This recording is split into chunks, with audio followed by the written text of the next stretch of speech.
Hello students, welcome back. हम study कर रहे हैं रिप्रोडक्शन इन फ्लावरिंग प्लांट्स और रिप्रोडक्शन के अंदर जो पोर्शन हम स्टडी कर रहे हैं वो है sexual reproduction in flowering plants. Sexual reproduction in flowering plants में अब तक जो हमने देखा उसमें हमने देखा कि जो सेक्सुअल रिप्रोडक्शन होती है फ्लावरिंग प्लांट्स के अंदर वो एक स्पेशलाइज्ड ऑर्गन के ऊपर होती है जिसको हम फ्लावर कहते हैं।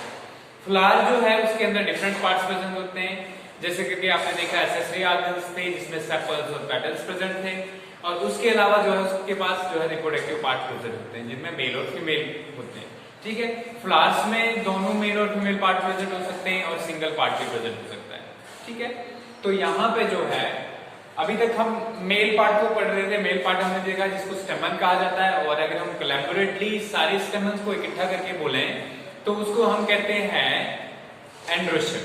ठीक है, तो एंड्रोशियम के अंदर हमने ये देखा कि स्टेमन के दो पार्ट होते हैं, एक एंथर होता है और एक फिलामेंट होता है। ठीक है, फिलामेंट जो है वो क्या करता है, एंथर को कनेक्ट करके रखता है फ्लावर के साथ, चाहे वो थैलेमस के साथ कनेक्ट करके रखे या पेटल्स के साथ कनेक्ट करके रखे।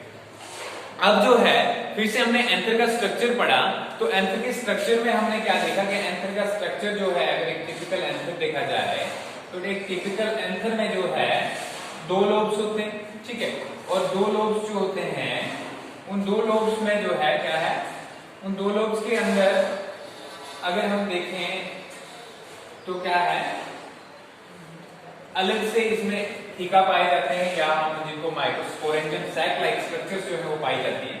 तो इन सैक लाइक स्ट्रक्चर्स को क्या कहते हैं, माइक्रोस्पोरेंजियम कहते हैं। माइक्रोस्पोरेंजियम हो गया ये वाला। अब इसके बाद जो है लोब्स के बाद अगर हम बात करें माइक्रोस्पोरेंजियम में, हमने फिर से देखा कि एक माइक्रोस्पोरेंजियम के अंदर जो है दो वॉल्स प्रेजेंट होती हैं। ठीक है, कितनी वॉल्स प्रेजेंट होती हैं, दो वॉल्स नहीं सॉरी 4 लेयर्स की वॉल प्रेजेंट होती है। सबसे बाहर जो होता है वो एपिडर्मिस होता है। एपिडर्मिस के अंदर जो होता है वो उसको कहते हैं हम एंडोथीशियम, एपिडर्मिस। फिर आ गया हमारे पास एंडोथीशियम। ठीक है, फिर उसके बाद जो है हमने देखा 1 से 3 के बीच में मिडल लेयर्स प्रेजेंट होती हैं, और मिडल लेयर्स के बाद जो है लास्ट वाला जो ये हमने माइक्रोस्पोरेंजियम बनाया हुआ है, इसके बाहर जो एक लेयर प्रेजेंट होती है बड़े बड़े सेल्स की, उसको क्या कहते हैं हम, टेक्टम कहते हैं। ठीक है, क्लियर हो गया? तो यहां तक हो गया।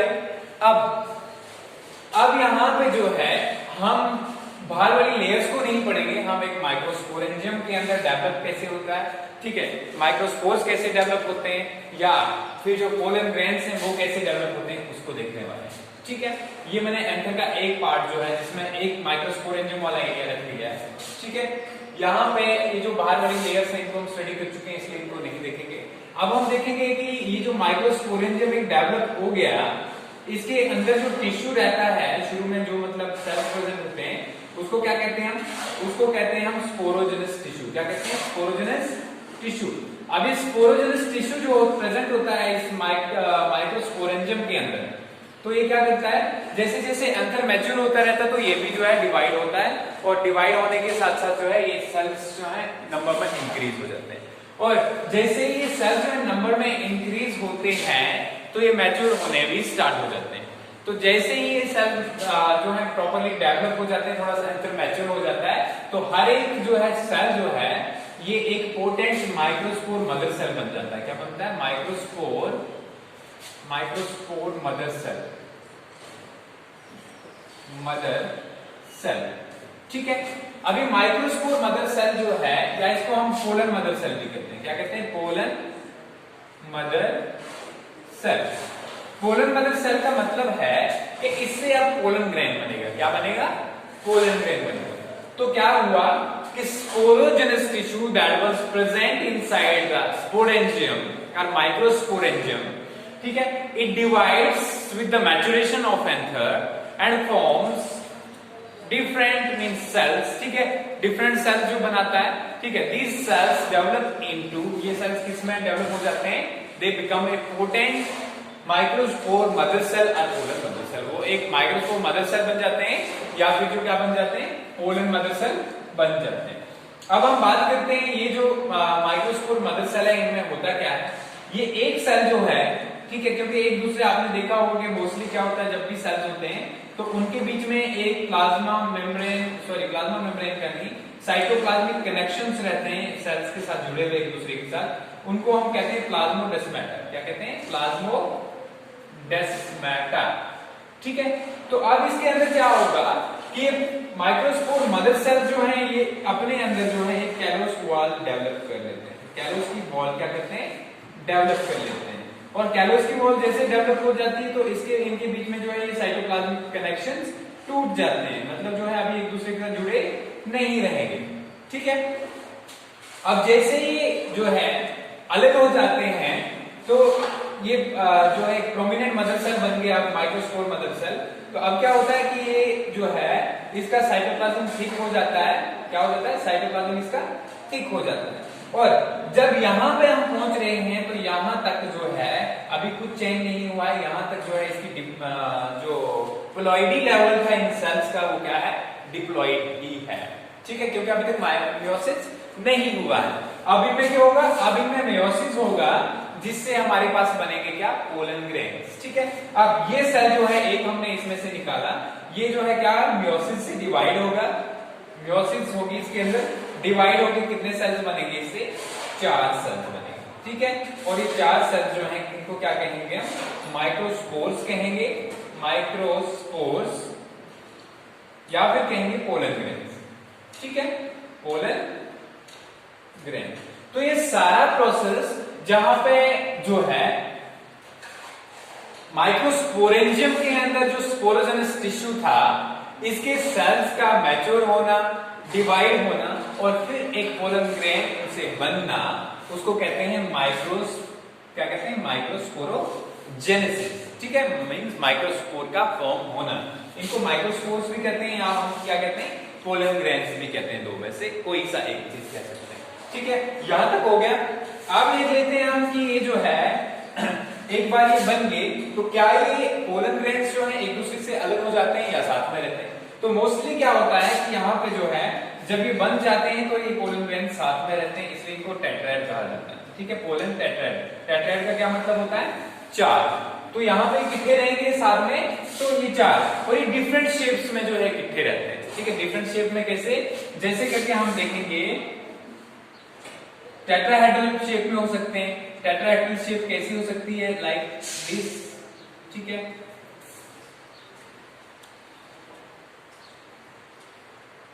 टेट्राहेड्रल शेप होगी।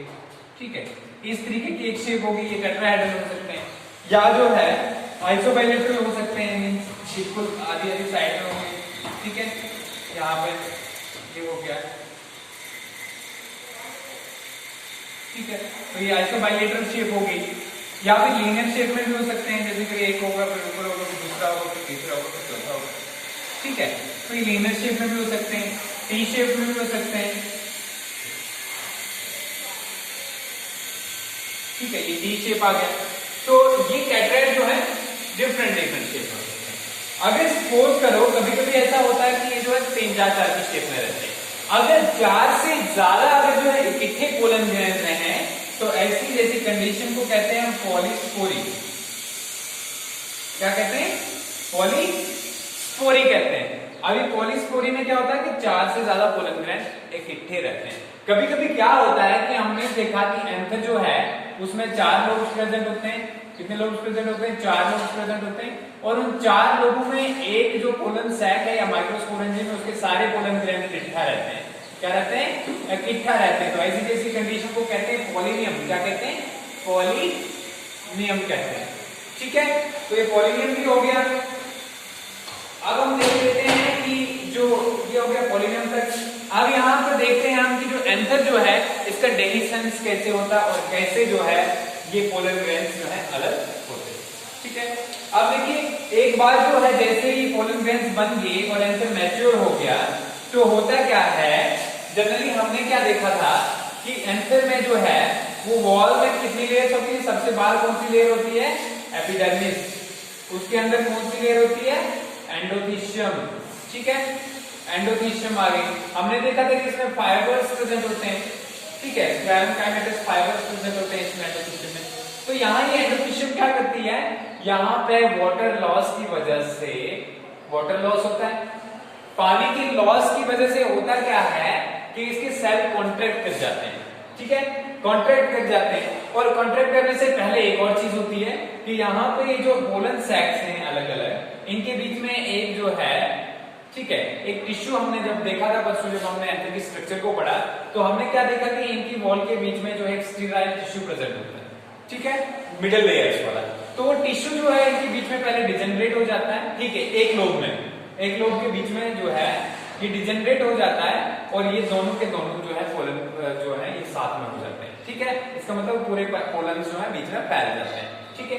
अब इसमें क्या होता है, उसके बाद नेक्स्ट क्या होता है, दूसरा ये होता है कि सेंटर में जैसे ये जो एंडोथेलियम वाली वॉल्स होती हैं, इनके सेल के कॉन्ट्रैक्ट होने से क्या होता है, सेल के कॉन्ट्रैक्ट होने से ये वॉल्स पास में आ जाती हैं और यहाँ पे स्ट्रोमियम रीजन होता है जहां पे बिल्कुल जो है उतनी ज्यादा थिकनिंग नहीं होती एंडोथेलियम की, तो यहां से ब्रेक हो जाता है, ठीक है।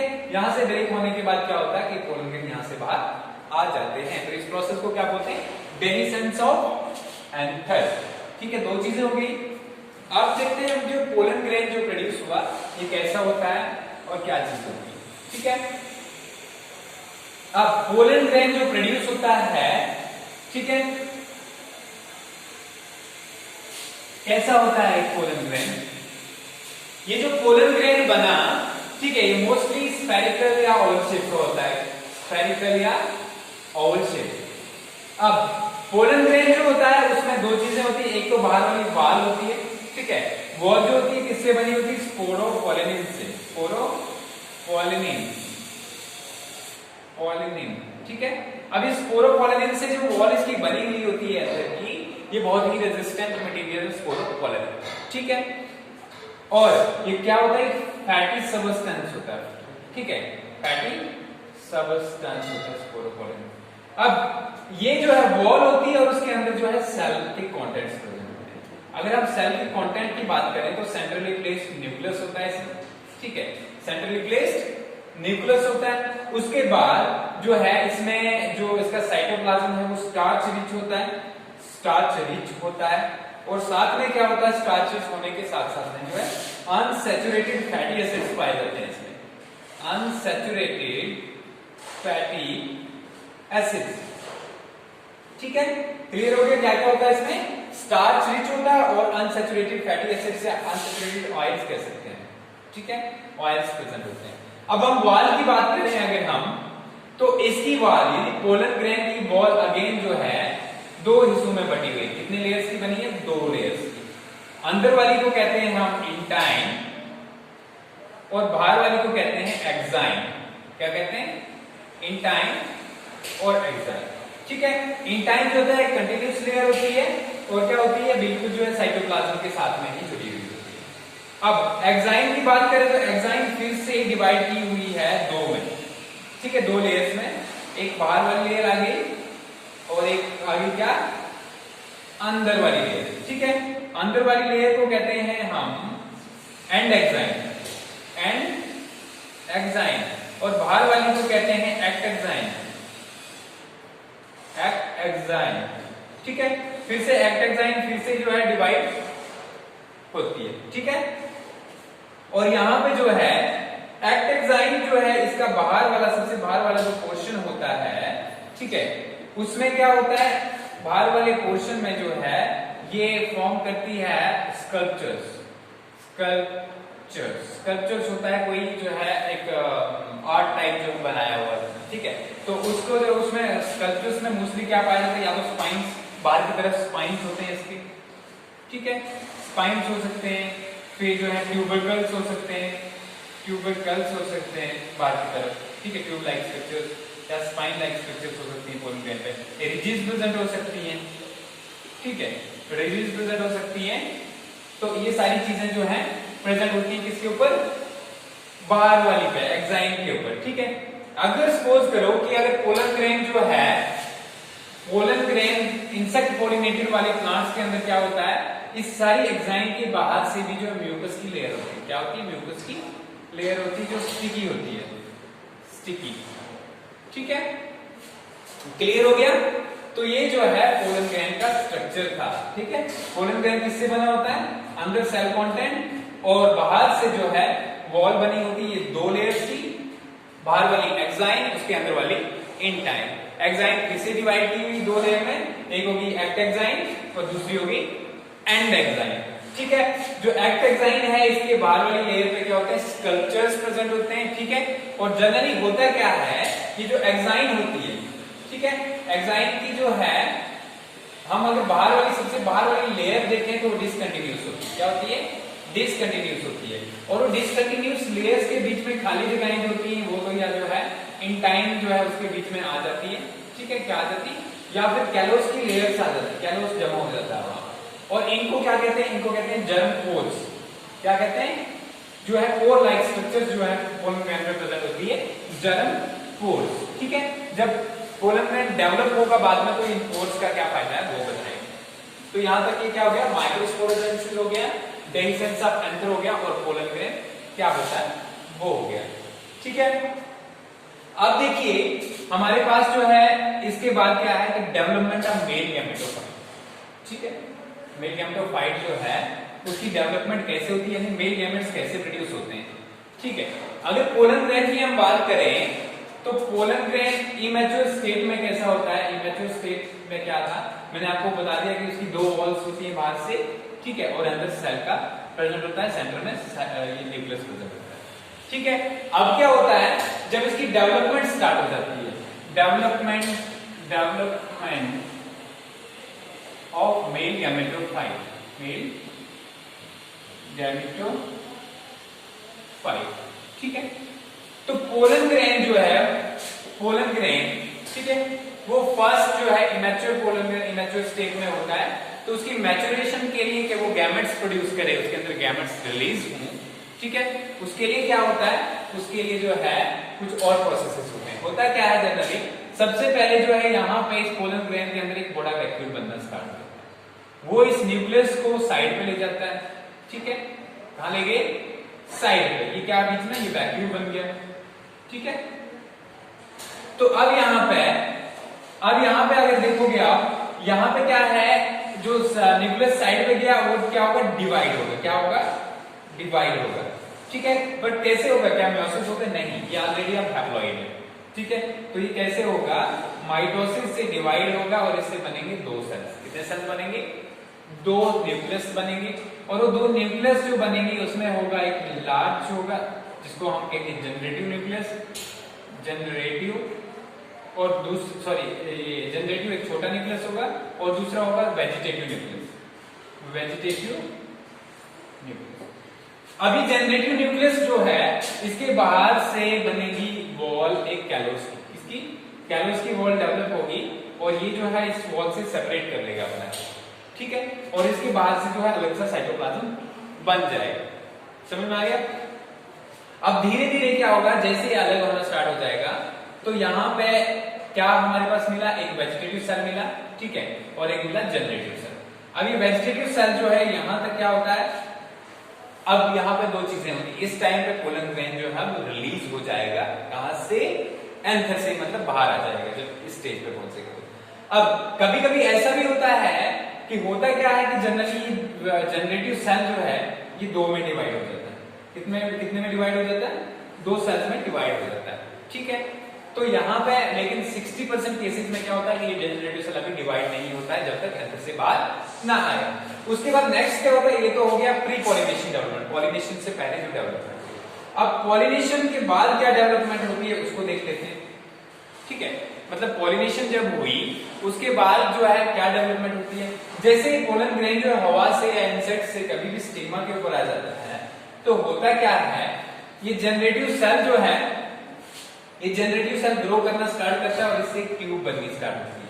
और वो ट्यूब जो है, वो ट्यूब मैंने पहले बताया था कि यहाँ पे पोर्स प्रेजेंट होते हैं पोलन ग्रैंड के ऊपर, जिनको हम जर्म पोर्स कहते हैं। उस एक जर्म पोर्स से वो जो है जनरेटिव सेल की ट्यूब बाहर आना स्टार्ट हो जाती है। ठीक है, मान लो ये जनरेटिव सेल था।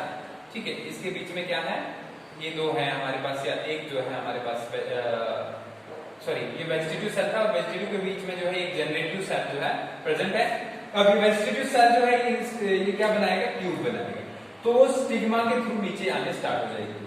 ठीक है, और एट द सेम टाइम जो है, एट द सेम टाइम क्या होगा, ये जनरेटिव सेल डिवाइड करेगा अगर पहले ही डिवाइड नहीं हुआ है। अगर पहले डिवाइड हुआ तो डिवाइड नहीं करेगा।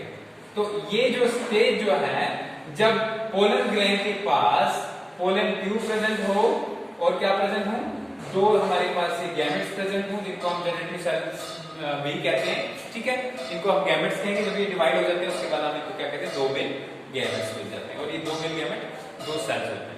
तो ये स्टेज जो है पोलन ग्रेन की, जहां पर उसके पोलन ट्यूब होगी और इसके पास क्या प्रेजेंट होंगे, दो मेल गैमेट्स प्रेजेंट होंगे और एक वेजिटेटिव सेल प्रेजेंट होगा, या ट्यूब न्यूक्लियस भी कहते हैं उसको, ट्यूब सेल भी कहते हैं, ठीक है, वो प्रेजेंट होगा। इसको क्या कहते हैं हम, इसको कहते हैं मैच्योर पोलन ग्रेन या मैच्योर गैमेटोफाइट। तो ये था डेवलपमेंट ऑफ मेल गैमेटोफाइट, कि मेल गैमेटोफाइट कैसे डेवलप होता है, ठीक है, क्लियर हो गया। अब मैं आपको जो है इसकी बताऊंगा, पहले जो है समरी के तौर पे बताऊंगा कि कैसे होता है इसके अंदर, ठीक है। फिर से एक बार रिपीट करते हैं हम इसको, ठीक है। क्या हुआ,